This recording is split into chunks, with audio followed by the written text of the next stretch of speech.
আহ, কষানো মাংস দেখে জিভে পানি চলে এলো। শাশুড়ি মা তো আর জানে না আমাকে মাংস রান্না করতে দেওয়ার শেষ পরিণতি কি হতে পারে। তবে আজকের পর হয়তো আর আমাকে মাংস রান্না করতে দিবে না। এই কথা বলে কাকুলি কড়াই থেকে এক বাটি মাংস তুলে নেয় আর মনে সুখে মাংস খেতে থাকে।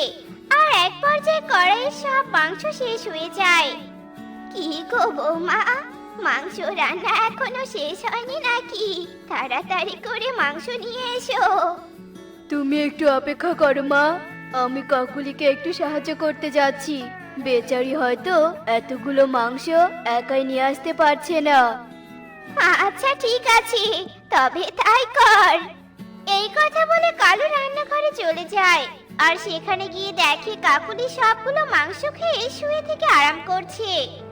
একই কাকুলি, কড়াইয়ে একটুও মাংস নেই কেন? আর তুমি বা এই অবেলায় এই রান্নাঘরে শুয়ে আছো কেন? আজ মনে হয় একটু বেশি খেয়ে ফেলেছি, তাই নড়াচড়া করতে পারছি না, এজন্য শুয়ে একটু বিশ্রাম নিচ্ছি। ও বুঝেছি, তার মানে তুমি আজকে কড়াই সব মাংস একাই খেয়ে ফেলেছো। হায় হায় রে, এখন আমি মাকে গিয়ে কি জবাব দিব? আমাকে আর কিছু বলতে হবে না, আমি এতক্ষণ তোদের সব কথা শুনেছি। শোন রে বাবা, তুই একটা খাদক বউ নিয়ে এসেছিস। এখন মনে হয় এই বৃদ্ধা বয়সে আমারও কপালে ভালো কোনো খাবার জুটবে না। এই কথা বলে কামিনী কাঁদতে কাঁদতে সেখান থেকে চলে যায়। শুনুন শুনুন শুনুন, আমরা নিয়ে এসেছি আপনাদের মাঝে এক নতুন ওজন মাপার যন্ত্র। তাই আর দেরি না করে এক্ষুনি চলে আসুন তোতা দাদার মুদির দোকানে আর সম্পূর্ণ ফ্রিতে নিজের ওজন পরিমাপ করুন। আসুন আসুন আসুন, এক্ষুনি চলে আসুন। শোনো কাকুলি, তুমি যে পরিমাণ খাবার খাও আমার মনে হয় তোমার ওজন অনেক বেড়ে গেছে। আর বেশি ওজন হলে ডায়াবেটিস তো হবেই, তাছাড়াও নানান রকম রোগ ব্যাধি হবে। তাই তোমার ওজনটা মাপা দরকার। চলো তোতা দাদার দোকানে চলো।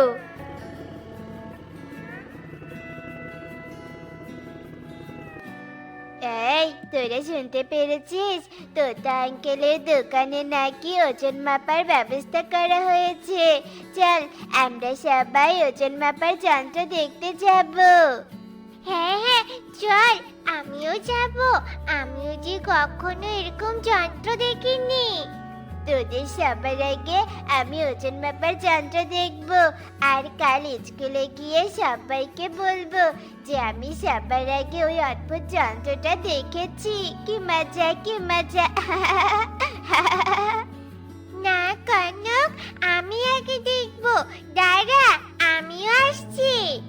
এই কথা বলে টুকি অনেক জোরে জোরে কনকের পেছন ছুটতে থাকে। আর তখনই একটা প্লেনের সাথে ধাক্কা খেয়ে সে মাটিতে পড়ে যায় আর সঙ্গে সঙ্গে তার একটা পা ভেঙে যায়। টুকি, এই টুকি, কি হলো তোর? হে কি, চোখে পা থেকে তো অনেক রক্ত পড়ছে। টুকিকে এক্ষুনি হাসপাতালে নিয়ে যেতে হবে। এরপর পারুল টুকিকে নিয়ে হাসপাতালে চলে যায় আর ডাক্তার টুকির একটা পা ব্যান্ডেজ করে দেয়। এই মেয়ে, এই পেশেন্টের সাথে কে এসেছে? তুমি নাকি? হ্যাঁ ডাক্তার আঙ্কেল, টুকির সাথে আমি এসেছি। কি হয়েছে আমার বন্ধুর? ও এখন সুস্থ হয়েছে তো? হ্যাঁ, ও এখন আগের থেকে অনেকটা সুস্থ হয়েছে। তবে ও যে আর কখনো হাঁটতে পারবে না। ওর যে একটা পা ভেঙে গিয়েছে, যা কোনো ডাক্তারের পক্ষে ঠিক করা সম্ভব না। না, এ হতে পারে না। আমি এখন কি করব? আমার মা যে আমার এমন অবস্থা দেখলে আমার মা যে অনেক কষ্ট পাবে। আমি আমার মাকে কষ্ট দিতে চাইনি। কাঁদিস না রে চোখে, বিপদ কখনো বলে কয়ে আসে না। আচ্ছা হবার তা তো হয়ে গেছে।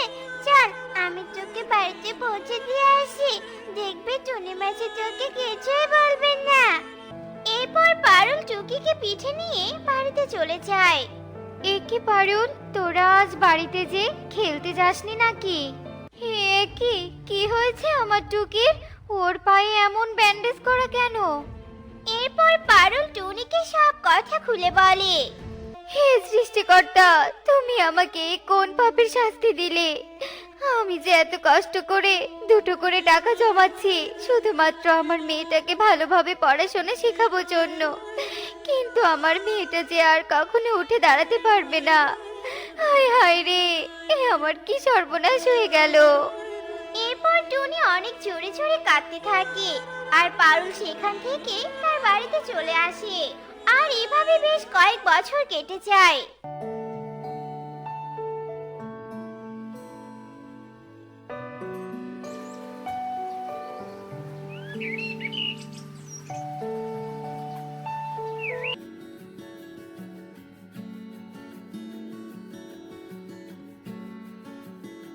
তুমি কত সুন্দর করে দোলনাতে বসে দোল খাচ্ছ। জানো তো, আমার দোলনায় চড়ে দোল খেতে ইচ্ছে করে, কিন্তু আমার মা আমাকে একা কোথাও যেতে দেয় না। তাছাড়া আমার কোনো বন্ধুও নেই। কিন্তু না মেঘকন্যা, আজকে থেকে আমি তোমার বন্ধু। এসো, দোলনায় বসে দোল খাবে, এসো। কিন্তু কিভাবে যে দোল খেতে হয় তা তো জানি না, তুমি আমাকে একটু শিখিয়ে দিবে? এই দেখো, এইভাবে এইভাবে দুলতে হয়, বুঝেছো? হয়েছে হয়েছে, ঘুমিয়ে ঘুমিয়ে আর কথা বলতে হবে না। এবার উঠে ওষুধটা খেয়ে নে তো দেখি। জানো মা, আজকে আমার একজন নতুন বন্ধু হয়েছে। আর ও জেসে বন্ধু নয়, ও হলো আমার মেঘ বন্ধু, বুঝলে মা? ও আমার মেঘ বন্ধু। আর আমার মেঘ বন্ধু আমার স্বপ্নে এসেছিল। আহারে, আমার মেয়েটা কতদিন থেকে স্কুলে যেতে পারে না, আর বন্ধুদের সাথে একটু মিশতেও পারে না, আর তাই স্বপ্নের মধ্যে যাকে তাকে বন্ধু মনে করছে। আমি আজই টুকির বন্ধুদের কাছে যাব আর ওদেরকে আমার বাড়িতে ডেকে নিয়ে আসব। ওদেরকে দেখে হয়তো আমার মেয়েটা একটু হলেও শান্তি পাবে। কি হলো মা, তুমি আমাকে ঔষধ না খাইয়ে দিয়ে কি এমন ভাবছো শুনি? ও মা, তাই তো। এই নে রে মা, ঔষধটা খেয়ে একটু বিশ্রাম কর। এরপর টনি টুকিকে ওষুধ খাইয়ে দিয়ে টুকির বন্ধুদেরকে ডেকে আনতে চলে যায়। এদিকে ওষুধ খেয়ে টুকি আবারও ঘুমিয়ে পড়ে। তুমি এসেছো বন্ধু, তুমি এসেছো। এই দেখো, আমি দোলনায় দোল খেতে শিখে গেছি। আর এটা শুধুমাত্র তোমার জন্য সম্ভব হয়েছে। আর তাই আমি তোমাকে আমাদের মেঘের পক্ষ থেকে একটা উপহার দিতে চাই। আর আমরা মেঘেরা কারোর প্রতি খুশি হলে তাকে মেঘের দান হিসেবে একটা উপহার দিয়ে থাকি। বলো টুকি বন্ধু, তোমার কি চাই? আমার তেমন কিছু চাই না বন্ধু, তবে আমার যে আগের মতো চলাচল করতে খুব ইচ্ছে করে, স্কুলে যেতে ইচ্ছে করে, কিন্তু আমার যে পা ভাঙ্গা, এই ভাঙ্গা পা নিয়ে যে আমি কোথাও যেতে পারি না। তুমি কি আমার ভাঙ্গা পা ভালো করে দিবে? এ তুমি কোন কঠিন জিনিস চাইলে টুকি বন্ধু? এরকম ক্ষমতা যে আমাদের মেঘেদের কাছে নেই। তবে একটা উপায় আমি তোমার চলাচলের ব্যবস্থা করতে পারি। কি উপায় মেঘ বন্ধু? এরপর মেঘকন্যা জাদু করে একজোড়া জুতা নিয়ে আসে। এই না বন্ধু, এটা হলো জাদুই জুতা। আর এই জুতা পরলে তুমি আবারও উঠতে পারবে, স্কুলে যেতে পারবে। আজ তাহলে আমি আসি বন্ধু, আমার মা হয়তো আমার জন্য অপেক্ষা করছে। এরপর মেঘকন্যা মেঘরাজ্যে চলে যায় আর সাথে সাথে টুকিরও ঘুম ভেঙে যায়। আর টুকি ঘুম থেকে উঠেই তার বন্ধুদের দেখতে পায়। একে, তোরা এসেছিস? কতদিন পরে তোদেরকে দেখলাম। তবে কালকে থেকে আমিও তোদের সাথে স্কুলে যেতে পারবো। কি মজা, কি মজা। তাই নাকি রে টুকি? কিন্তু তুই তো কখনো হাঁটতে পারবি না, তাহলে কিভাবে স্কুলে যাবি বলতো? এই তো আমার জাদু জুতো। এই জাদু জুতো পরে আমি তোদের সাথে স্কুলে যাব আর যেখানে মন চায় সেখানে ঘুরে বেড়াবো। এই জাদুর জুতো তুই কোথায় পেয়েছিস রে মা? এরপর টুকি তার মাকে সব কথা খুলে বলে। এরপর টুকি জাদু জুতো পরে তার বন্ধুদের সাথে এদিক সেদিক ঘুরে বেড়াতে থাকে। অন্যদিকে কাকুলি আবারও মাংস কষাতে থাকে। না না, আমি আর বেশি বেশি খাবো না। বেশি বেশি খেলেছে আমি অনেক মোটা হয়ে যাব। আর মোটা হয়ে গেলে যে কালু আর আমার দিকে ফিরেও তাকাবে না। আমি বরং এই মাংসগুলো কালু আর শাশুড়ি মাকে খেতে দেই। তারপর ওরা যদি আদর করে 2-3 পিস মাংস খেতে দেয় তাহলে খাবো। এমনিতেই ডাক্তার বলে দিয়েছে আমাদের সবার পরিমাণ মতো খাবার খাওয়া উচিত, এতে শরীর ও স্বাস্থ্য দুটোই ভালো থাকে। এক বনে টুনি নামে এক অনাথ কন্যা বাস করত। টুনির যে আপন বলতে কেউ ছিল না।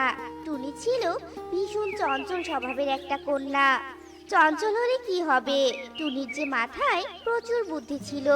টুনি সারাদিন বনে বাজারে ঘুরে বেড়াতো আর বুদ্ধি দিয়ে সবার উপকার করত। আরে আরে, এটা শিয়াল মামা না? কিন্তু শিয়াল মামা এভাবে দৌড়াচ্ছে কোথায়? আরে ও শিয়াল মামা, শোনো শোনো, এভাবে দৌড়ে কোথায় যাচ্ছো? টুনির ডাক শুনে শিয়াল টুনির কাছে আসে আর হাঁপাতে হাঁপাতে বলতে থাকে, টুনি রে টুনি, আমি বড্ড বিপদে পড়েছি রে।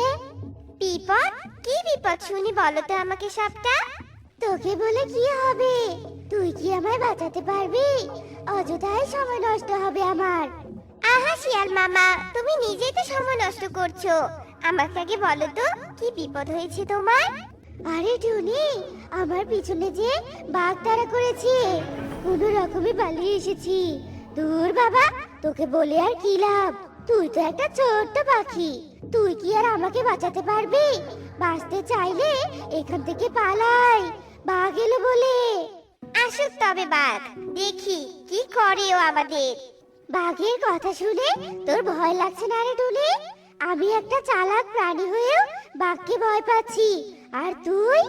শোন, তুই কি জানিস বাঘ কতটা হিংস্র হয়? একবার ধরতে পারলে না ছিঁড়ে ছিঁড়ে খাবে। শিয়াল মামা, তোমাকে দেখে সত্যি আমার হাসি পাচ্ছে গো। তুমি এত চালাক প্রাণী হয়েও কিনা বাঘ মামাকে ভয় পাচ্ছো?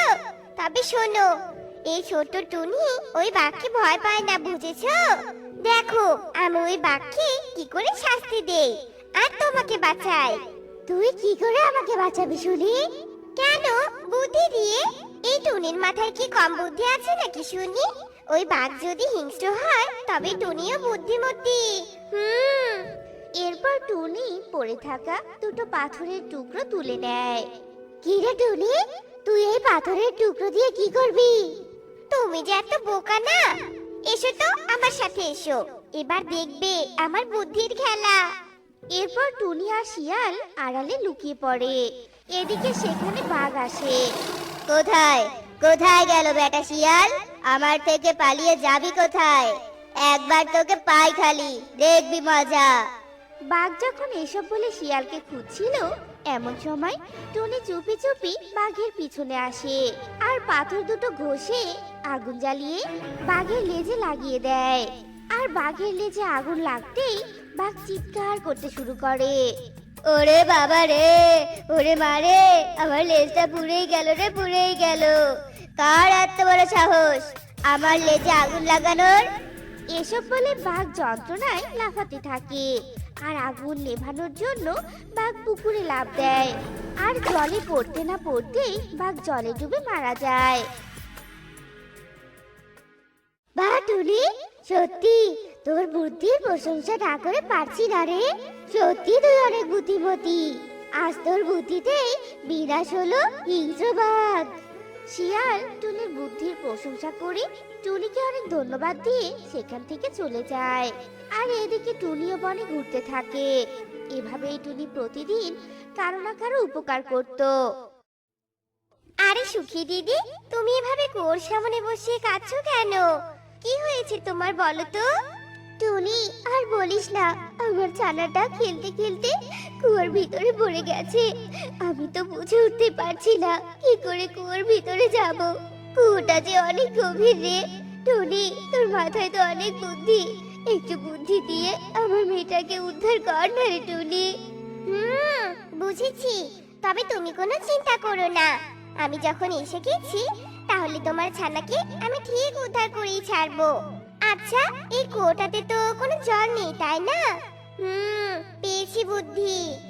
এসব বলে টুনি দৌড়ে বাড়িতে যায় আর একটা বালতি আর একটা দড়ি নিয়ে আসে। টুনি দড়িটার এক প্রান্তে বালতিটা বেঁধে কুয়োর ভিতরে ফেলে দেয়। পারছো না, পারছো না, আমি যে বালতিটা কুয়োতে ফেলেছি তুমি ওই বালতিতে উঠে পড়ো। আর বালতিতে ওঠার পর দড়িটা একটু টেনে দিও। টুনির এমন চিৎকার পারুল কুয়োর নিচ থেকে শুনতে পারে আর তাড়াতাড়ি বালতিতে উঠে বসে আর দড়িটা টেনে ধরে। আর পারুল দড়িটা টেনে ধরতেই দড়িটা একটু নড়ে ওঠে। এরপর টুনি আস্তে আস্তে দড়িটা টানতে থাকে। এভাবেই দড়ি টেনে টেনে টুনি বালতি সহ পারুলকে উপরে উঠিয়ে আনে। আমার পারুল সোনা, আয় মা, আমার বুকে আয়। সত্যি টুনি, তোকে অনেক ধন্যবাদ রে। আজ তোর বুদ্ধির জন্যই আমি আমার মেয়েকে ফিরে পেলাম। এভাবেই টুনির বুদ্ধির জোরে সবাই উপকৃত হতো। দেখতে দেখতে অনেক দিন কেটে যায়। এরপর বনে বর্ষাকাল নেমে আসে। দিন রাত টানা বৃষ্টি হতে থাকে। টুনি তার ঘরে এসে একা একা বলতে থাকে, ধুর বাবা, এই বৃষ্টির জন্য ঘর থেকে আমি বের হতেই পারছি না।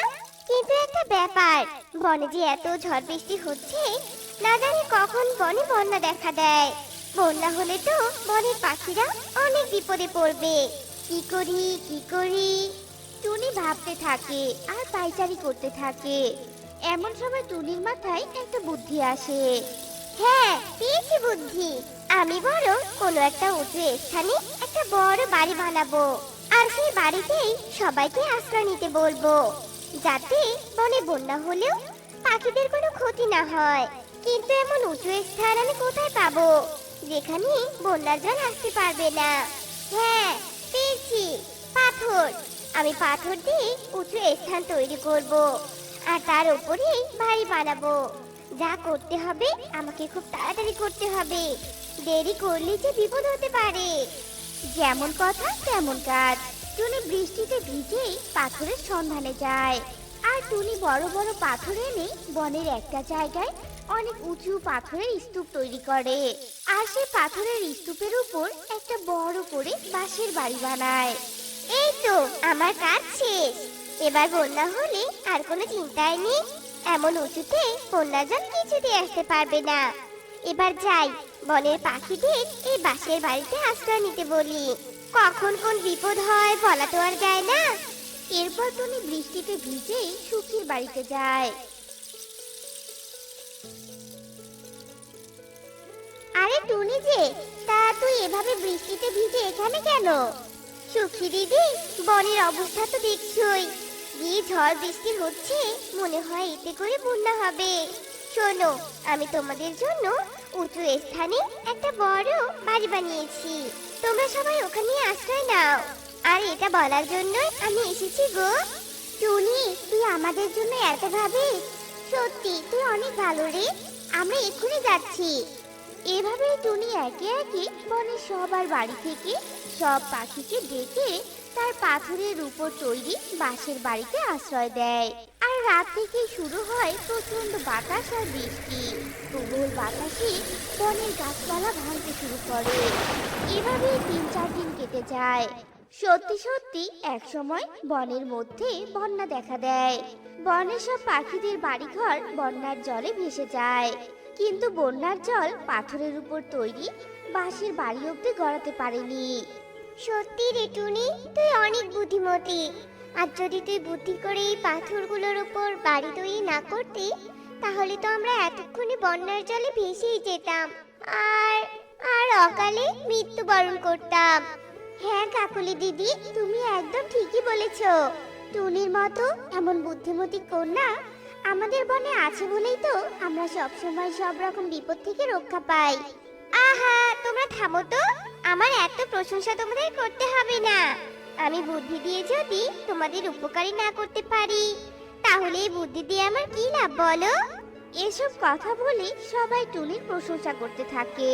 আর এভাবেই এক সময় বর্ষাকাল শেষ হয়ে যায়। বন্যার জলও শুকিয়ে যায়।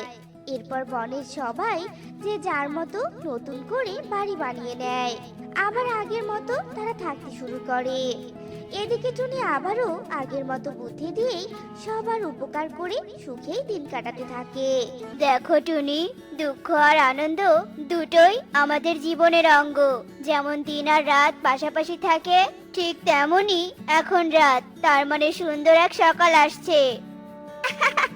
বাবা টোনা, আমি তো জানতাম তুমি বনি স্কুলের অঙ্কের টিচার। এখন তো দেখছি বড্ড সাহিত্যিক হয়ে উঠেছো। আরে তুমি মন খারাপ করে ঘরের মধ্যে চুপটি করে বসে আছো, আর তোমার মন ভালো করার জন্য একটু সাহিত্যিক হলাম, তাতে দোষের কি বলো? ঘরে তো দুজন সদস্য, আমরা একে অন্যকে হাসি মুখে রাখার দায়িত্ব আমাদের। হ্যাঁ, দুজন সদস্যই তো বটে। যাক, ওসব কথা বাদ দাও তো। তুমি স্কুল থেকে সবে এসেছো, হাত মুখ ধুয়ে এসো, আমি পুকুর থেকে খাবার জল নিয়ে আসি। এই কথা বলে টুনি কলসি নিয়ে জল আনার উদ্দেশ্যে পুকুর ঘাটে চলে যায়। আর টোনা টুনির চলে যাওয়ার পথে শান্ত ধীর চোখে তাকিয়ে থাকে। সবাই বলে যা হয় তা নাকি সব ভালোর জন্যই ঘটে, কিন্তু এ কি ঘটে গেল আমার জীবনে? পুরো জীবনটা আমার ওলটপালট হয়ে গেছে। কেন হলো এসব আমার সাথে? কেন? এমনটা না হলেও পারতো। না না, আমি আর কাঁদবো না, এসব নিয়ে আর কখনোই মন খারাপ করব না। এই কথা বলে টুনি কলসিতে জল নিয়ে বাড়ি ফিরে যায়। আর বাড়ি পৌঁছতে পৌঁছতে রাত হয়ে যায়। এরপর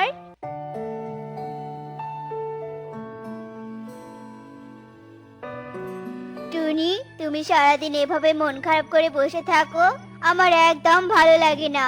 তুমি সব সময় একটা কথা মনে রাখবে, আমাদের জীবনের সাথে যা ঘটে যায় তার উপর আমাদের কখনোই হাত থাকে না। বড্ড একা লাগে, বড্ড একা। আমি পারলাম না কেন বলো তো? আমার চোখের সামনে সব শেষ হয়ে গেছে, সব। টুনির এমন অসহায়ত্ব দেখে টোনা খাবার ছেড়ে টুনির পাশে বসে পড়ে আর টুনির মাথায় হাত বুলিয়ে সান্ত্বনা দিতে থাকে।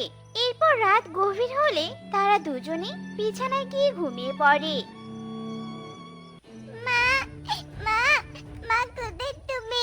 আমাকে সাপে কামড়িয়েছে, বাঁচাও মা, বাঁচাও মা, আমার খুব যন্ত্রণা হচ্ছে মা। হাই হাই, ওরে তোরা কে কোথায় আছিস রে? আয়, আমার মেয়েকে সাপে কামড়িয়েছে। ওরে তোরা কে কোথায় আছিস রে? বাঁচাও, বাঁচাও, বাঁচাও, আমার মেয়েটাকে বাঁচাও, আমার মেয়ে। এ কি টুনি, শান্ত হও তুমি। আবার সেই স্বপ্ন দেখেছো? টুনি, কোথাও কেউ নেই। টুনি, টুনি। হ্যাঁ গো, আমি আবার আমার মেয়ের স্বপ্ন দেখেছি। মেয়েটাকে বাঁচাতে পারিনি গো, সেদিন আমি মেয়েটাকে বাঁচাতে পারিনি। মেয়েটা সাপের কামড়ে সেদিন আমার চোখের সামনে মারা গেল। আমি তোমার এক অপয়া বউ, কলঙ্কিনী মা, একটা সন্তানকে বাঁচাতে পারিনি আমি। শান্ত হব, শান্ত হও। সেদিন তোমার কোনো দোষ ছিল না, আমাদের ভাগ্যের দোষ ছিল। শান্ত হব, ঘুমিয়ে পড়ো, রাত গভীর হয়ে গেছে, ঘুমিয়ে পড়ো। এই কথা বলে টোনা টুনিকে শান্ত করে আবার ঘুম পাড়িয়ে দেয়। এর পরের দিন সকালবেলা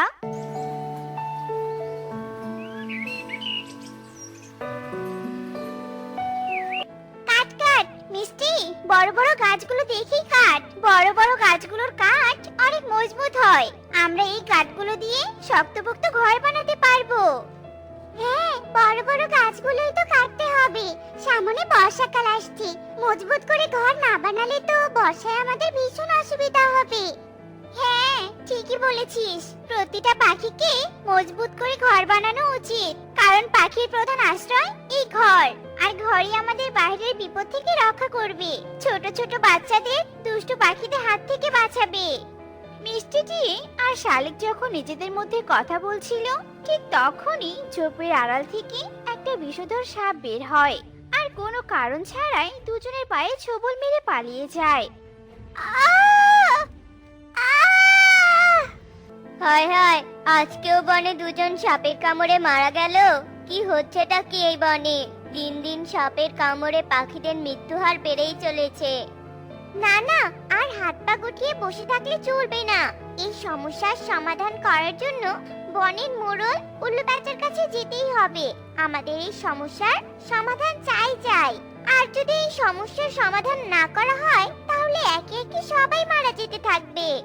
হ্যাঁ হ্যাঁ, চলো চলো, আমাদের সমস্যার কথা বনের মোড়ল উল্লু প্যাঁচাকে জানাতে হবে। চলো সবাই। এই কথা বলে সব পাখিরা মিলে বনের মোড়ল মশাই উল্লু প্যাঁচার কাছে যায়। উল্লু প্যাঁচা সব পাখিকে নিয়ে বড় একটা গাছের মগডালে মিটিং বসায়। মোরল মশাই, বড্ড নিরুপায় হয়ে আমরা আপনার কাছে এসেছি। বনে প্রতিটি পাখি সাপের কামড় খেয়ে মারা যাচ্ছে। এভাবে চলতে থাকলে তো পাখির সংখ্যা কমে যাবে। ঠিক ঠিক, এ তো একটা কঠিন সমস্যা। আজ একজন মরেছে, কাল দুজন মরবে, তা তো হতে দেয়া যায় না। আমরা সাধারণ পাখিরা সাপকে তো আর শাস্তি দিতে পারবো না। তার বদলে একজন সাপুড়েকে ডেকে এনে আমাদের বনে আশ্রয় দেই, সেই আমাদের বাঁচাতে পারবে। ঠিক ঠিক ঠিক বলেছেন মোরল মশাই, আপনি ঠিক সিদ্ধান্ত নিয়েছেন। বনের সব পাখিরা যখন গাছের মগডালে মিটিং করছিল, ঠিক সেই সময় সেই দিক দিয়ে টুনিও উড়ে যাচ্ছিল। সব পাখিকে একসাথে দেখে টুনি সেই ডালে এসে নেমে পড়ে আর বলে, কি ব্যাপার, এখানে কিসের মিটিং চলছে? আমাকে বলো তোমরা। সবার মুখে এমন আতঙ্কের ছাপ কেন? কি সমস্যা হয়েছে? বনে এখন সাপের কামড়ে পাখিদের মৃত্যু হচ্ছে, তাই আমরা সবাই মিলে ঠিক করেছি একজন সাপুরিয়াকে বনে জায়গা দিব। সেই বনে থেকে আমাদের সাপের কামড় থেকে রক্ষা করবে, সাপের কামড়ের চিকিৎসা করবে। এসব তোমরা কি বলছো? সাপুরে কখনো সাপে কাটা রোগীকে ভালো করতে পারে না। তোমরা বনে সাপুরেকে না এনে একজন ডাক্তারকে নিয়ে এসো। এই বনে হাসপাতাল বানাও। এসব ভণ্ড সাপুরেদের এই বনে জায়গা দিও না। চুপ কর টুনি, সাপের কামড়ের চিকিৎসা সাপুরে করতে পারবে না তো ডাক্তার করতে পারবে? খুব বেশি জ্ঞানের কথা বলছিস তুই। নিজের মেয়েটাকে তো সাপের কামড় থেকে বাঁচাতে পারিসনি, তোর পরামর্শ শুনবো কেন আমরা? হ্যাঁ, ছাড়ুন তো ওই টুনির কথা মোরল মশাই। এই বনে ওর মেয়েকেই তো আগে সাপে কেটেছে। ওর মেয়েকে দিয়েই সর্বনাশটা শুরু হয়েছে, আবার এসেছে বড় বড় কথা বলতে। চলো, অযথা সময় নষ্ট করা যাবে না। আমার চেনা জানা একজন সাপুরে পাশের বনে আছে, তাকে আমাদের গ্রামে নিয়ে আসার নিমন্ত্রণ জানাই। চলো চলো। এই কথা বলে সব পাখিরা মিটিং ভেঙে পাশের বনের উদ্দেশ্যে উড়ে চলে যায়। আর টুনি তাদের উদ্দেশ্যে চিৎকার করে বলতে থাকে, দাঁড়াও দাঁড়াও, তোমরা যেও না। আমার মতো ভুল তোমরা কেউ করো না, থামো। হায় হায়, সেদিনও আমি একই ভুল করেছিলাম। মেয়েকে নিয়ে এক ভণ্ড সাপুরের কাছে না গিয়ে যদি ডাক্তারের কাছে যেতাম, তবে হয়তো মেয়েটা আমার আজ বেঁচে থাকতো। থামো, সবাই থামো। টুনির এই আত্মচিৎকার কারো কান পর্যন্ত যায় না, আর টুনি অসহায় দৃষ্টি নিয়ে তাদের চলে যাওয়া দেখতে থাকে। এরপর, আরে বাবা, কি পরম সৌভাগ্য আমার! পাশের বন থেকে এতগুলো পাখি আমার সাথে দেখা করতে এসেছে। তা বলুন, আপনাদের কি লাগবে? ঔষধি গাছের ঔষধ লাগবে নাকি নাকি সাপে কাটা পাখির চিকিৎসা লাগবে? আমরা আপনার কাছে একটা আবেদন নিয়ে এসেছি। আমাদের বনে সাপের উপদ্রব বেড়েই চলেছে, তাই আমরা চাইছি যে আপনি আপনার পরিবার নিয়ে একদম আমাদের বনে গিয়ে স্থায়ীভাবে বসবাস করুন আর আমাদের বনে সাপে কাটা রোগীদের চিকিৎসা করুন। আরে বাহ, এ তো আমার কাছে সৌভাগ্যের বিষয়। ঠিক আছে, আমি কালকেই সব কিছু বেঁধে বউ নিয়ে আপনাদের কাছে চলে যাব। তা তো অবশ্যই, তা তো অবশ্যই। আপনি আমাদের বনে গেলে আমরা সর্বোচ্চ সুযোগ সুবিধা দিব আপনাকে। শুধুমাত্র আমাদের বনের সাপে কাটা পাখিদের চিকিৎসা করবেন। এই কথা বলে সব পাখিরা সাপুরে ঈগলের কাছ থেকে চলে যায়। আর ঈগলি তার নীরবতা ভেঙে ঈগলকে বলে, তুমি আবার কোন সর্বনাশের খেলায় মেতে উঠবে ঈগল? সাবধান হয়ে যাও, এসব কিন্তু ভালো নয়। এই, তুমি চুপ করো তো, কানের কাছে একদম ঘ্যান ঘ্যান করবে না। ওই বনে গেলে আমরা ফ্রি ফ্রি খাবার পাবো, বাড়ি পাবো। এত সুযোগ সুবিধা আর হাতছাড়া করতে পারবো না আমি। ঈগল যা করতে চাচ্ছে তার পরিণাম একদম ভালো হবে না, একদম ভালো হবে না। এই কথা বলে ঈগলি ঘরের ভেতর চলে যায়।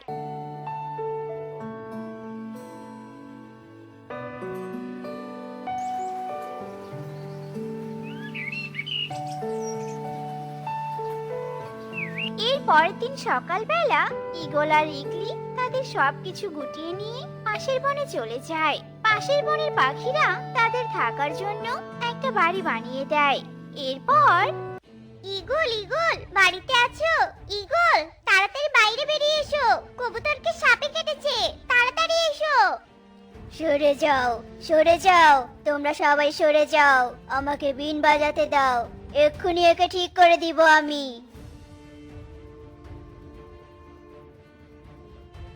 কোথায়? এখনো তো কবুতর চোখ মেলে তাকাচ্ছে না। কেন তাকাচ্ছে না?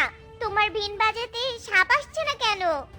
এই রোগী কিছুতেই বাঁচবে না, যত বড় সাপুরে চিকিৎসা করুক না কেন। এর যে কাল মৃত্যু হয়েছে। যা যা, তোরা একে ভেলায় ভেসে দে। যত সব ভণ্ডামি। আরে তুমি ওই সাপুরে ইগলের বউ ইগলি না? এভাবে পুকুর পাড়ে মন খারাপ করে বসে আছো কেন? এই বনভোজি তোমার পছন্দ হয়নি? চোখের সামনে আমার স্বামী সবার এত ক্ষতি করবে, তা আমি মেনে নিতে পারছি না। মানে এসব কি বলছো? আমার স্বামী এই বনে সবার ক্ষতি করবে। সে এক ভণ্ড সাপুরে, কারো উপকার করার চাইতে ক্ষতি বেশি করবে। আমি চাই আমার স্বামী যেন ভালো হয়ে যায়। তুমি যদি আমার কথা অনুযায়ী চলো, তবে তোমার স্বামীকে আমরা ভালো পথে ফিরিয়ে আনতে পারি। তার ভণ্ডামিতে আর কারো প্রাণ যাবে না। তুমি আমার বুদ্ধি শুনতে রাজি তো? হ্যাঁ হ্যাঁ, বলো কি বুদ্ধি তুমি আমাকে দিবে? ইগলির কথা শুনে টুনি ইগলির কানে কানে তার বুদ্ধির কথা বলে, আর ইগলিকে নিয়ে টুনি ইগলের বাড়িতে যায়। এরপর কোনো কথাই না বলে ইগলি মাটিতে মরার মতো শুয়ে পড়ে, আর টুনি চিৎকার করতে থাকে, ইগল ইগল তাড়াতাড়ি বের হয়ে এসো, ইগলিকে সাপে কেটেছে, তাড়াতাড়ি বের হয়ে এসো। টুনির এমন চিৎকার শুনে বনের সব পাখিরা সেখানে এসে জড়ো হয়, আর ইগলও ঘর থেকে বের হয়ে আসে। হায় হায়, এ কি? ইগলির কি হয়েছে? ইগলি ওঠো, তোমার কিচ্ছুটি হবে না। সবাই দাঁড়িয়ে দেখছো কি? একজন ডাক্তারকে ডেকে নিয়ে এসো। ডাক্তার? কিসের ডাক্তার? তুমি তো কত বড় সাপুড়িয়ে, কতজনকে তো তুমি মৃত্যুর মুখ থেকে ফিরিয়ে এনেছো, আর নিজের বউয়ের চিকিৎসা করতে পারবে না? না, আমার বউকে নিয়ে আমি ডাক্তারের কাছে যাব। বউকে সাপে কেটেছে, এখন সাপুরে কি করবে? সাপ কেটেছে বউকে, বুঝতে পারছো তোমরা?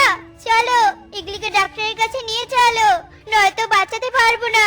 আমার বউকে আমি বাঁচাতে পারবো না। ঈগল যখন সবার সাথে চিৎকার করছিল, তখনই ইগলি উঠে দাঁড়ায়, আর ইগলিকে দেখে ঈগল অবাক হয়ে যায়। এ কি ইগলি, তোমাকে নাকি সাপ কেটেছে? তুমি সুস্থভাবে দাঁড়িয়ে আছো কিভাবে? নাটক করলে তুমি? নাটক করলে আমার সাথে? হ্যাঁ, নাটক করলাম। তুমি সবার ক্ষতি করবে তা আমি সহ্য করব না। তাই টুনির বুদ্ধিতে তোমার মুখ থেকে সত্যি কথা বের করার জন্য এই অভিনয় করেছি। বলো ঈগল, তুমি স্বীকার করো তুমি চিকিৎসার নামে প্রতারণা করছো, সবার সাথে প্রতারণা করছো। হ্যাঁ, আমি প্রতারণা করেছি সবার সাথে। একজন সাপে কাটা রোগীকে ডাক্তার ছাড়া কেউ ভালো করতে পারবে না। আমার ভুলের জন্য সবার কাছে ক্ষমা চাচ্ছি। সেই সাথে এই পেশা আমি চিরদিনের জন্য ছেড়ে দিচ্ছি। টুনি রে, তুই বনের পাখিদের নিয়ে কত চিন্তা করিস, আর দেখ তুই যখন প্রথমে এই বনে ডাক্তার আনার কথা বললি, তোকে কত অপমান করেছি। আমাদের ক্ষমা করে দিস টুনি। তোমরা ছাড়া আমার আপন বলতে আর কে আছে বলো? আমিও তো ভুল থেকে শিক্ষা নিয়েছি। আমার ছোট্ট মেয়েটাকে যদি কোনো সাপুরের কাছে না নিয়ে গিয়ে ডাক্তারের কাছে নিয়ে যেতাম, তবে আমার মেয়েটা আজ আমার কোলে খেলা করত। চুপ কর টুনি, আর কাঁদিস না। তোর মেয়ে হারানোটাকে আমরা তোর অপূর্ণতা মনে করেছিলাম, তোকে কত কথা শুনিয়েছিলাম, কিন্তু এটা বোঝার চেষ্টা করিনি যে কারো অপূর্ণতা দেখে অবহেলা না করে তাকে বুদ্ধি এবং কর্মদক্ষতা দিয়ে বিচার করা উচিত। আসলে বুদ্ধি মাথায় থাকে, অপূর্ণতাতে নয়। এই কথা বলে বনের সকলে টুনির জয় জয়কার করতে থাকে, আর এভাবেই টুনির বনের সকলের মন থেকে কুসংস্কার দূর করে দেয়। টুনি, আমি কাজে গেলাম গো। হ্যাঁ, তা তো বুঝলাম, কিন্তু তুমি দুপুরের খাবার না নিয়ে কাজে যাচ্ছ যে? আজকে খাবার খেতে হবে না নাকি? আরে আরে, ভালো কথাই মনে করে দিলে। আমি তো ভুলে গিয়েছিলাম খাবার নেওয়ার কথা। আচ্ছা, খাবারের বাসটা নিয়ে এসো তো।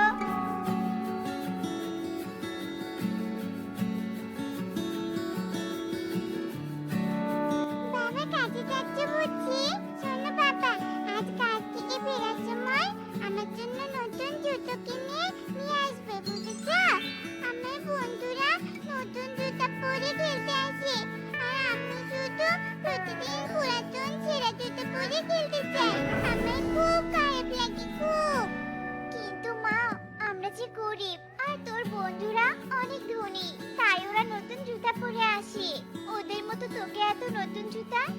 দিব রে মা বলতো? আমি এত কিছু বুঝি না। আমাকে আজ যদি নতুন জুতো এনে না দাও তাহলে আমি আজ কোনো খাবার খাবো না বলে দিলাম।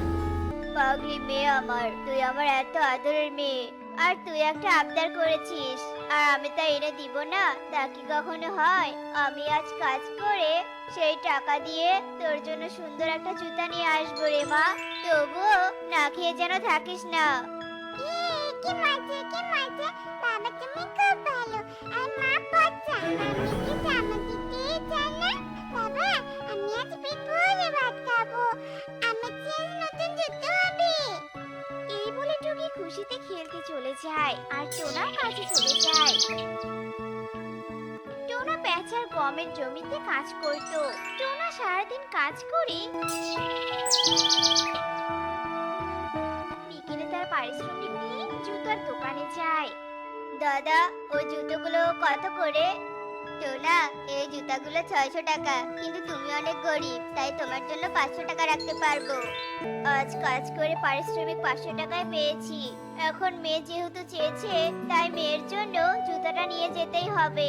দাদা জুতাটা দিয়ে দিন আর এই নিন টাকা। টোনা কবুতরের কাছ থেকে টুকির জন্য জুতা কিনে নিয়ে বাড়ির দিকে ফিরছিল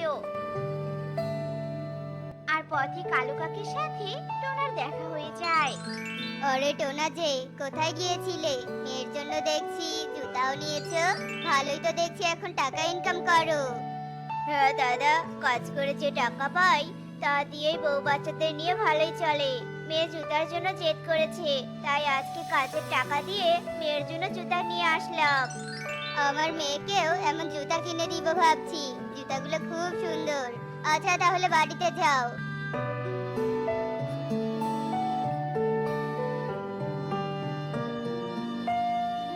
কাকুলি টোনা তার মেয়ের জন্য জুতা কিনে নিয়ে গেল, জুতাগুলো খুব সুন্দর। আমাদের কুহু ওই জুতা পরলে খুব সুন্দর মানাবে। তাই নাকি? তাহলে এক কাজ করো, টোনার মেয়ের জুতাগুলো চুরি করে নিয়ে এসো। আমাদের কাছে তো এত টাকা নেই, আমরা তো কোনোদিনও মেয়েকে জুতা কিনে দিতে পারবো না, তাই চুরি করে জুতা পরার শখটা মিটিয়ে দিব, বুঝেছো? হ্যাঁ ঠিকই বলেছো, আজ রাতেই আমি ওই জুতাগুলো চুরি করে নিয়ে আসবো, রাতটা হোক। এই নে মা তোর জুতা নে। বাবা জুতাগুলো আমার খুব পছন্দ হয়েছে, আমি এই জুতা পরে বন্ধুদের সাথে খেলতে যাব। হ্যাঁ রে মা, জুতাগুলো রেখে দে, কালকেই পরিস কেমন? টোনা আজকে বাজার নিয়ে আসুনি? না টুনি, আজকে কাজ করে যা টাকা পেয়েছি তা দিয়েই এই জুতাগুলো কিনেছি। ঘরে কোনো খাবার থাকলে আজকে ওগুলো দিয়ে চালিয়ে দাও, কাল এখন বাজার করে নিয়ে আসবো। হ্যাঁ টোনা, সামান্যটুকু খাবার আছে, এটুকুই তাহলে খেতে হবে। এরপর সবাই মিলে ওই সামান্যটুকু খাবার খেয়ে নেয় আর তারা ঘুমিয়ে পড়ে। এদিকে কালু রাত হতেই টোনার বাড়িতে আসে। টোনার ঘরটা তো অনেক পুরাতন মনে হচ্ছে, ঘরে হাত দিয়ে ভাঙার চেষ্টা করলেই বুঝি ভেঙে যাবে। আমি বরং কিছু জায়গা ভেঙে ভিতরে ঢুকি আর যাওয়ার সময় আবার ঠিক করে দিয়ে যাব, যেন বুঝতেই না পারে যে ঘরে চোর এসেছিল। হা হা হা, আমার মাথায় কত বুদ্ধি। যেই বলা সেই কাজ, শয়তান কালু টোনার ঘরের একটু বেড়া ভেঙে ঘরে ঢুকে পড়ে আর টেবিলে রাখা টুকির জুতা নিয়ে বাহিরে আসে আর ভাঙা বেড়া কোনোভাবেই ঠিক করে দিয়ে চলে যায়।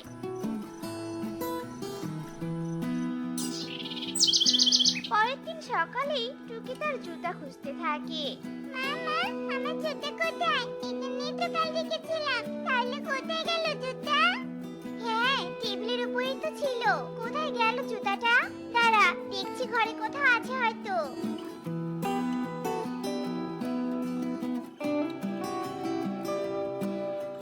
আরে আরে, কোথাও তো জুতাটা পেলাম না রে মা। কি বলছো কিটুনি, জুতাটা কোথায় হারিয়ে গেল? এই ঘর থেকে জুতার কি হাত পা আছে নাকি? হ্যাঁ যে হেঁটে হেঁটে চলে গেছে। আমি বাজার না নিয়ে মেয়ের জন্য জুতা নিয়ে আসলাম আর ঘর থেকে জুতা হারিয়ে গেল। তাহলে আমার বন্ধুদেরকে জুতা পরে দেখাতে পারলাম না। মারে, তুই চিন্তা করিস না, আমি তোকে আবার নতুন জুতা এনে দিব। তখন তুই তোর বন্ধুদের দেখাবি, কেমন? টোনা, আজ থেকে না হয় আমিও কাজে যাব। তুমি একা কাজ করে মেয়ের শখ মেটাবে নাকি সংসার চালাবে বলো তো? হ্যাঁ টুনি, ঠিক বলেছো, তুমি কাজে গেলে ভালোই হবে। এরপর টুকিকে বাড়িতে রেখে টুনি ও টোনা কাজে চলে যায়।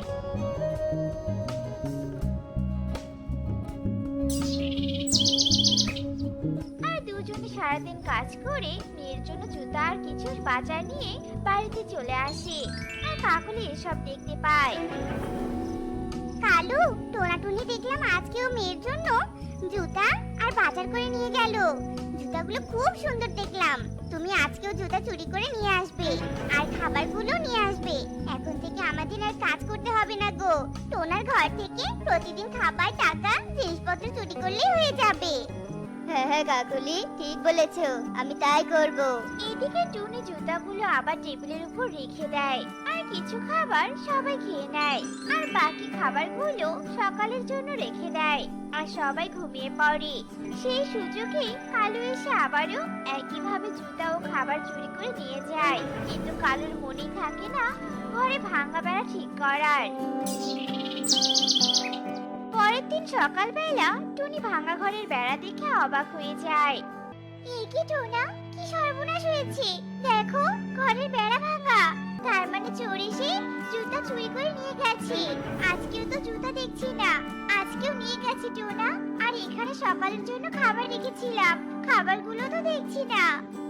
আমাদের ঘর ভাঙা দেখে চোর সুযোগ বুঝে আরো ভেঙে চুরি করে নিয়ে যাচ্ছে। এখন টাকা পয়সা ঘরে রাখতেই পারবো না, টাকা পয়সা চুরি করে নিয়ে যাবে। আর টাকা পয়সা জমা না করলে কিভাবে ঘরটা নতুন করব বলো তো? টোনা, এখন তো আমরা নতুন করে কাঠ বাঁশ দিয়ে ঘর বানাতে পারবো না, অনেক টাকার দরকার হবে। তাই আমার মাথায় একটা বুদ্ধি এসেছে। আমরা জঙ্গল থেকে শক্ত মাটি নিয়ে এসে সেই মাটি দিয়ে সুন্দর একটা মাটির ঘর বানাই।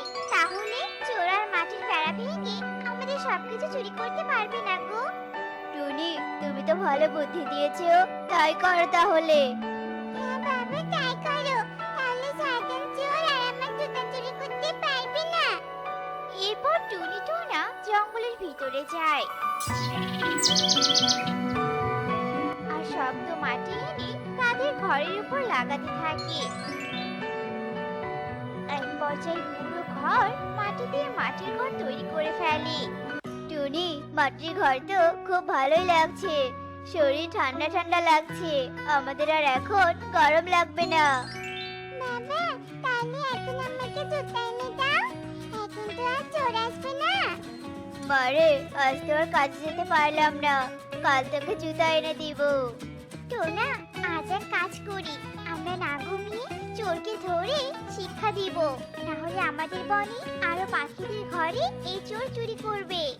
কিন্তু কিভাবে চোর ধরবো টুনি? এরপর টুনি টোনাকে চোর ধরার উপায়টা বলে দেয়। আর রাত হতেই প্রতিদিনের মতো কালু টোনার বাড়িতে চুরি করতে আসে।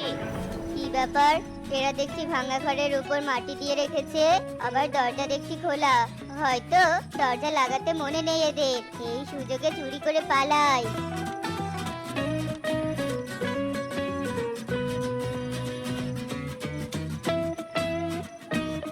এই কে কে কে, আমাকে ছেড়ে দাও, ছেড়ে দাও বলছি। শয়তান কালু, তুই তাহলে চোর? এতদিন আমাদের খাবার, আমার মেয়ের জুতা চুরি করেছিস, কিন্তু আজ কোথায় যাবি? আজ তোকে উচিত শিক্ষা দিবই দিব। শয়তান কালু চোর, তোর জন্যই আমরা কষ্ট করে মাটির ঘর বানিয়েছি। আমার মেয়ের এত শখের জুতা চুরি করেছিস তুই।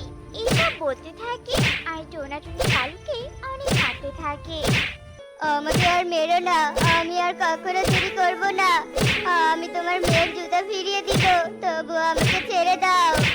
তোকে সহজে ছেড়ে দেওয়ার জন্য তো ধরিনি, ভালোভাবে শিক্ষা দিয়ে ছেড়ে দিব। তোকে কাল সকালে পুলিশে দিয়ে আসবো। অলস হয়ে কাজ না করে চুরি করে খেতে চাস, সেই আশা আর হবে না। এভাবে সেই রাত্রি কেটে যায়। পরের দিন কালুকে টোনাটুনি থানায় নিয়ে যায় আর পুলিশকে সব কথা খুলে বলে। এই কালু, টোনা যা বলছে সব কি সত্যি বলছে? হ্যাঁ স্যার, সত্যি বলছে। আমি লোভে পড়ে চুরি করেছি, আর কখনো চুরি করব না স্যার। নিজের কর্ম করে খাবো, তবু আমাকে ছেড়ে দিন। অন্যায় করেছিস, এর শাস্তি তো তোকে পেতেই হবে। তোকে 1 বছর জেলে থাকতে হবে, তারপর ছেড়ে দিব। না হলে তোকে ছেড়ে দিলে বনে আরো পাখিরা চুরি করার সাহস পাবে। এই বলে পুলিশ কালুকে জেলে বন্দি করে। এই কাকুলি, আমার মেয়ের জুতাগুলো দিয়ে দে, না হলে কালুর মতো তোকেও পুলিশে ধরিয়ে দিব। তার মানে তোমরা কালুকে পুলিশে দিয়েছো? তোমরা প্রতিবেশী হয়ে এ কাজ করতে পারলে কি করে? আমরা কোনো তোমার প্রতিবেশী না। প্রতিবেশী হলে কি তোমার স্বামী আমার ঘরে চুরি করতে যায়? অন্যায় করলে সবাইকে শাস্তি পেতে হয়, সেই যে হোক না কেন, বাবা হোক বা প্রতিবেশী হোক। এবার সব বুঝেছি গো। অন্যায় করে কখনো সুখে থাকা যায় না। আর যদি আমার স্বামী চুরি না করতো, তাহলে আর জেলে থাকতে হতো না। আমাদের ক্ষমা করে দিও। আমরা আর কখনো কারো কোনো জিনিস চুরি করব না। অন্যায় করে নিজে সুখী হতে চাইবো না। দাঁড়াও, তোমাদের জুতা ফিরিয়ে দিচ্ছি। এরপর কাকুলি জুতাগুলো এনে দেয়। আর টোনাটুনি জুতা নিয়ে বাড়িতে চলে আসে। টুকি জুতা পেয়ে অনেক খুশি হয়ে যায়। আর টোনাটুনি তাদের মেয়েকে নিয়ে মাটির ঘরে সুখে দিন কাটাতে থাকে। আমি যতই পালানোর চেষ্টা করি, কিন্তু শয়তান সাপুড়ে আমায় ধরেই ফেলবে আর আমার ডিমগুলো ভেঙে ফেলতে পারে। আমি বরং ডিম দুটোকে এখানে রেখে যাই। আমার সন্তানরা যেন পৃথিবীর আলো দেখতে পারে। আমি বেঁচে থাকলে ঠিক একদিন দেখা হবে। মা, আমি আমার বন্ধুদের সাথে খেলতে গেলাম। তুমি কাজে যাবে না মা? কাজে না গেলে কি আর পেটে খাবার যাবে রে মা? কাজে তো যেতেই হবে, এক্ষুনি কাজে যাব। তুই বন্ধুদের সাথে খেলা করি তাড়াতাড়ি বাড়ি ফিরিস রে মা। সন্ধ্যা যেন করিস না। বনে তো হিংস্র প্রাণীর অভাব নেই, আবার কখন না কখন আক্রমণ করে বসে। মা, তুমি আমাকে নিয়ে এত চিন্তা করো না তো। আমি সন্ধ্যার আগে বাড়ি ফিরে আসবো। হ্যাঁ, তাই যেন হয়। টুকি, তুই এসেছিস? তোর জন্য অপেক্ষা করছিলাম আমরা। এখনো আমরা তাই খেলাই শুরু করিনি। চল চল, খেলা শুরু করি। হ্যাঁ চল। এই শোন, আজ আমরা লুকোচুরি খেলবো। আমি চোর হলাম আর তোরা লুকিয়ে পড়। আমি তোদের খুঁজে বের করবো, কেমন? আচ্ছা ঠিক আছে। এই চলো, চল চল, লুকিয়ে পড়ি। এভাবে টুকি তার বন্ধুদের সাথে খেলতে থাকে। খেলতে খেলতে বিকেল হয়ে যায়।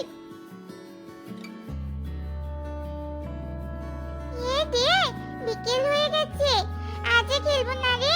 মা সন্ধ্যার আগে বাড়ি যেতে বলেছে। তোরা জানিস এই জঙ্গলে হিংস্র প্রাণী আছে, সন্ধ্যা হলে পাখিতে খেয়ে ফেলে। তাই নাকি? আমরা তো জানতাম না। চল শালু, বাড়ি যাই। টুকি, তোরা বাড়ি যা। এরপর পারুল শালু চলে যায় আর টুকিও বাড়ি চলে আসতে থাকে। হঠাৎই টুকির চোখ যায় ঝোপের আড়ালে নাগিনের দুটি ডিমের দিকে। টুকি ডিমের কাছে যায়। একে ঝোপের আড়ালে ডিম দুটো কোন পাখি যে রেখে গেছে? আমি বরং বাড়িতে নিয়ে যাই। হিংস্র প্রাণী ডিম দুটোকে আবার খেয়ে ফেলতে পারে।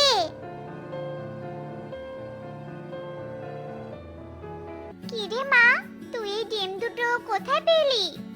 মা, আমি এই ডিম দুটো জঙ্গলে পেয়েছি। মাটিতে না পড়েছিল।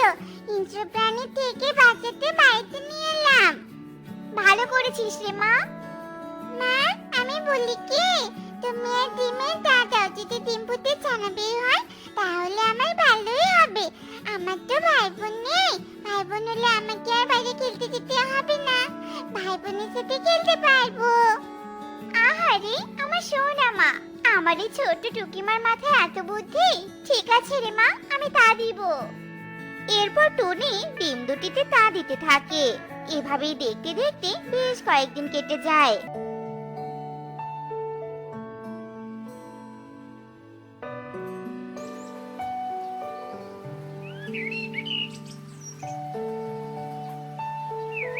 একদিন সকালবেলা ডিম দুটি থেকে সাপের বাচ্চা বের হয়। এ দেখে তো টুনি অবাক হয়ে যায়। টুকি, টুকি, তুই কি না সাপের ডিম এনেছিলি? আমি তো পাখির ডিম ভেবে তা দিয়েছি। তোর আশা আর পূরণ হলো না রে মা। যা, এদের জঙ্গলে রেখে আয়। না মা, আমি এদের রেখে আসবো না। এরা সাপ হয়েছে তো কি হয়েছে? আমি এদের সাথেই খেলবো। এরা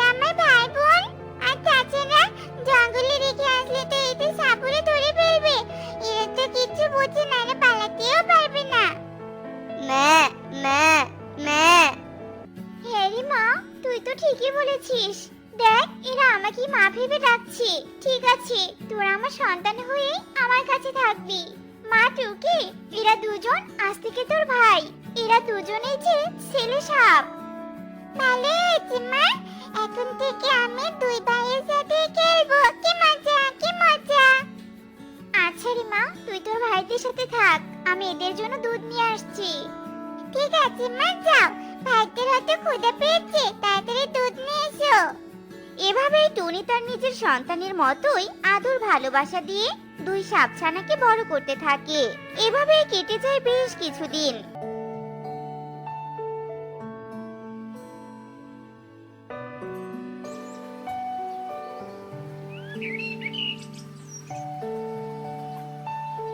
সাপছানা দুটো বড় হতে থাকে আর আস্তে আস্তে তারা কথাও বলতে থাকে।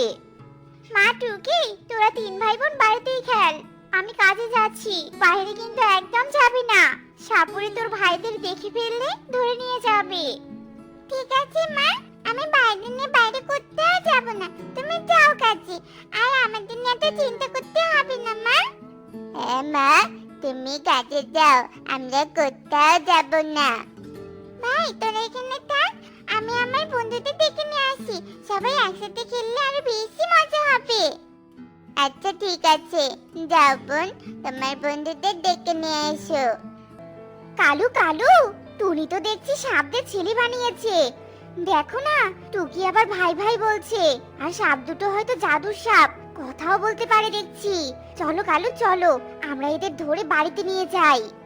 হ্যাঁ কাকলি, তুমি ঠিক বলেছো। চলো নিয়ে যাই এদের, এরা হয়তো আমাদের স্বর্ণমুদ্রা দিবে। তোমরা কে আর এখানে কেন এসেছো? আমরা বনের পাখি, তোমাদের নিয়ে যেতে এসেছি।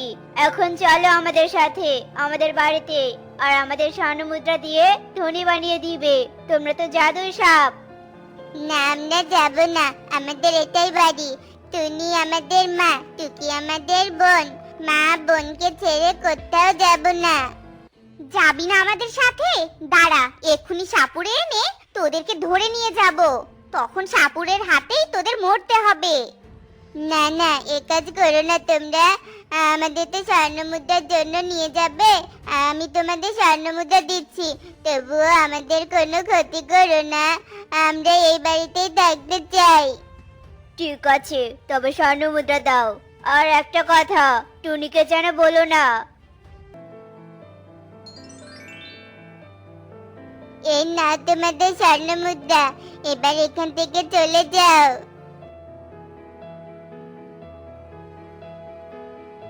ভাই, আমরা তাহলে জাদুই সাপ? কিন্তু আমি তো জানতামই না। আমিও জানি না রে, চোখ বন্ধ করে এক কলে স্বর্ণমুদ্রা চাইলাম আর পেলাম। হয়তো সৃষ্টিকর্তা বিপদ থেকে বাঁচার জন্যই এই জাদু শক্তি আমাদের মাঝে দিয়েছে। এরই মাঝে টুকি তার বন্ধুদের নিয়ে সেখানে আসে আর তারা সবাই খেলতে থাকে। এভাবেই সেই দিনটি কেটে যায়।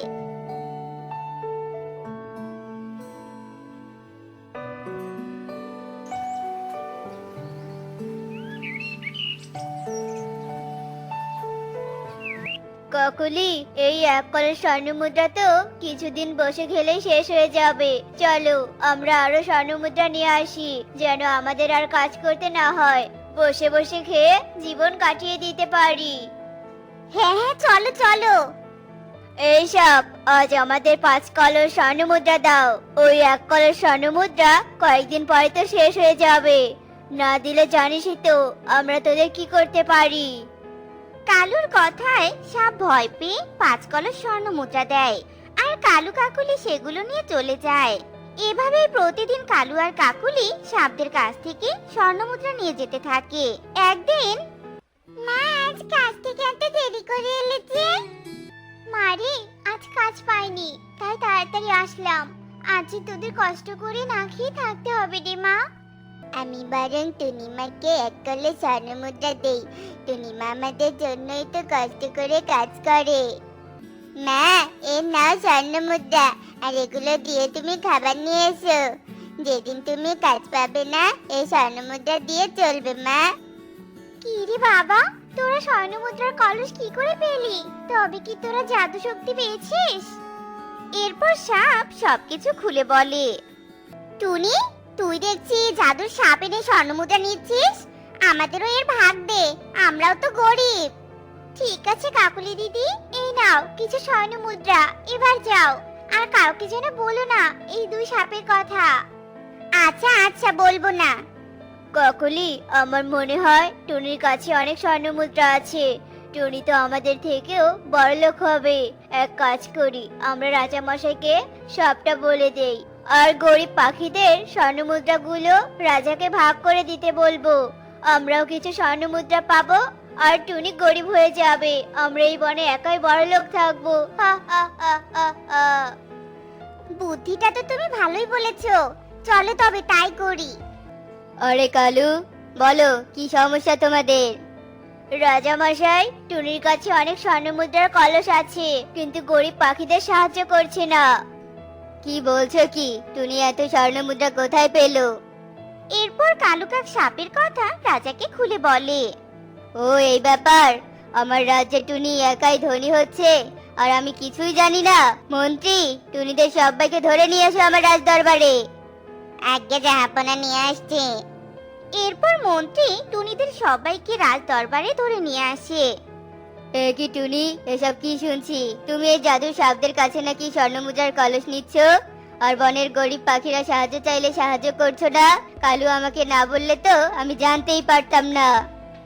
রাজা মশাই, আমাকে তো এক কলস স্বর্ণমুদ্রা দিয়েছিল, আর আমি কালু ভাইকেও তো কিছু স্বর্ণমুদ্রা দিয়েছি, আর কেউ তো আমার কাছে সাহায্য চায়নি।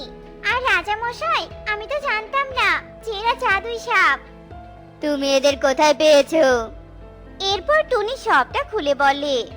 কালু, তুমি তাহলে যে বললে টুনির কাছে অনেক স্বর্ণমুদ্রার কলস আছে? না মানে, আমি ভেবেছিলাম আছে। রাজামশাই, আমি সব বলছি আপনাকে। এই কালু কাকুলি খুব লোভী আর চালাক। এরা নিজেরাই আমাদের ভয় দেখিয়ে অনেক স্বর্ণমুদ্রার কলস নিয়েছে, আর আপনাকে না জানিয়ে আমাদের মাকে দোষী বানাচ্ছে।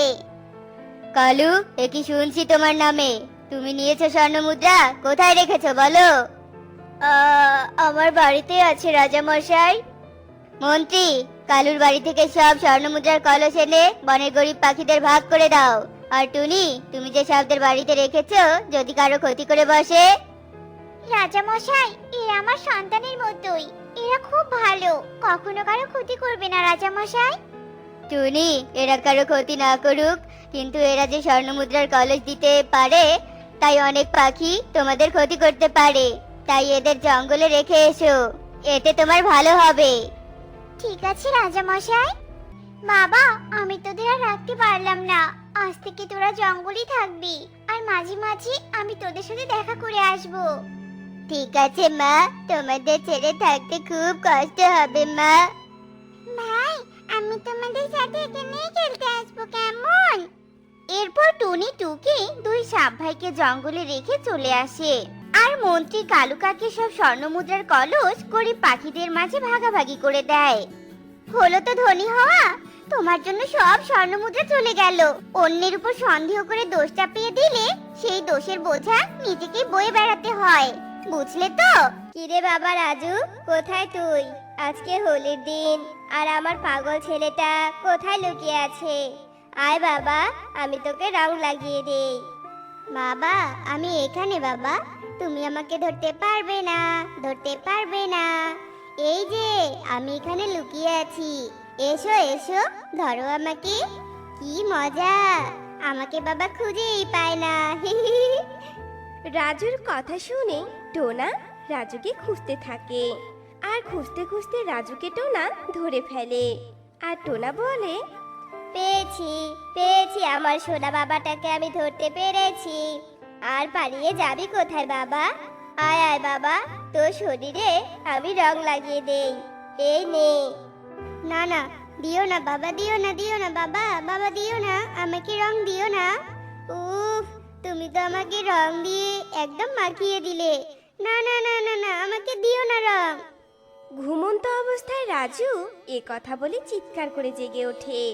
আর রাজুর এমন চিৎকার শুনে টিং টিং ঘরে আসে, আর বলে, কি রে ভাই, ঘুমের মধ্যে কি এমন দুঃস্বপ্ন দেখলি যে এভাবে চিৎকার করে উঠলি?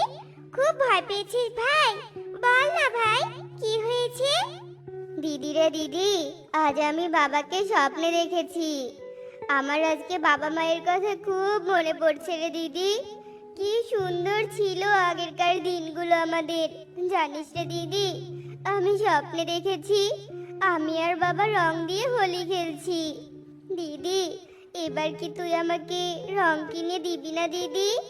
বাবা মা তো নেই, আমরা দুজনে রং দিয়ে হোলি খেলবো। ভাই রে, আমাদের হোলি খেলার জন্য কে রং দিবে ভাই? আমরা যে অনেক গরিব, রং কেনার মতো টাকা কোথায় পাবো বল? না না, আমি কিচ্ছু শুনতে চাই না। হোলিতে আমি রং খেলবই খেলবো। দিদি, দাও না দিদি আমাকে রং কিনে। বাজারে তো রঙের দোকান আছে দিদি। ও দিদি, দাও না দিদি। ঠিক আছে, অনেক কষ্টে আমার জমানো 2 টাকা আছে। চল ভাই, সেই টাকা দিয়ে আমি তোকে আজ রঙের দোকান থেকে রং কিনে দিব।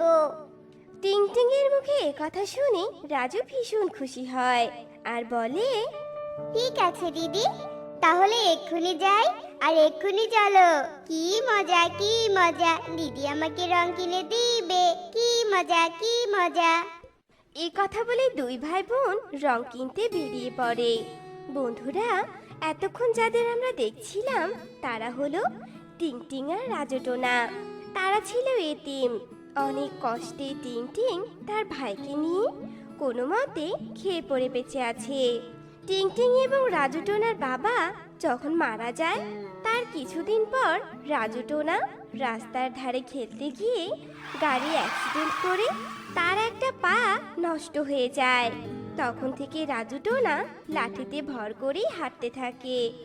আর টিংটিং রাজুটোনাকে বাবা মায়ের আদর দিয়ে বড় করতে থাকে। এরপর একদিন, দোকানদার কাকু, ও দোকানদার কাকু, তোমার রঙের দাম কত গো? আমাদের একটু কম দামে রং দিবে গো। তোদের দেখে মনে হয় না তোদের রং কেনার মতো সামর্থ্য আছে। দেখ বাপু, আমি কিন্তু কোনো বাকিতে রং দিতে পারবো না।